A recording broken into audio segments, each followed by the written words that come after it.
இந்த ஸ்க்ரீனில் 1 1 1 2 3 4 6 9 13 அப்படிங்கிற ஒரு சீக்வன்ஸ் கொடுத்துருக்காங்க. இதுக்கப்புறம் என்ன நம்பர் வருது அப்படிங்கிறத கண்டுபிடிங்க. உங்களுக்கு தெரிஞ்சால் கமெண்ட்டில் சொல்லுங்கள். Time start now.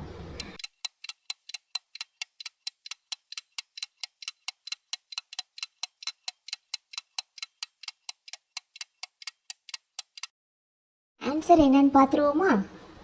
இந்த பேட்டர்னில் என்ன லாஜிக் இருக்குதுன்னா, ஃபர்ஸ்ட் நம்பரும் தேர்ட் நம்பரும் எடுத்திருக்காங்க, அதை ரெண்டையும் ஆட் பண்ணியிருக்காங்க. அடுத்து செகண்ட் நம்பரும் ஃபோர்த் நம்பரும் எடுத்திருக்காங்க, அப்புறம் அதை ரெண்டையும் ஆட் பண்ணியிருக்காங்க. ஃபார் எக்ஸாம்பிள், ஃபர்ஸ்ட் நம்பரும் தேர்ட் நம்பரும் எடுத்திருக்காங்க, நம்மளுக்கு ஆன்சர் 2 கிடைக்குது. இப்போ செகண்ட் நம்பர் எடுத்துக்கிறோம், ஒன்று ஸ்கிப் பண்ணிவிட்டு தேர்ட் நம்பரும் எடுத்துக்கிறோம். ஸோ ரெண்டையும் ஆட் பண்ணுறோம், நம்மளுக்கு 3 கிடைக்குது. இப்போ தேர்ட் நம்பர் எடுத்துக்கிறோம், ஒன்று ஸ்கிப் பண்ணிவிட்டு ஃபிஃப்த் நம்பர் எடுத்துக்கிறோம். ஸோ நம்மளுக்கு ஆன்சர் 4 கிடைக்குது.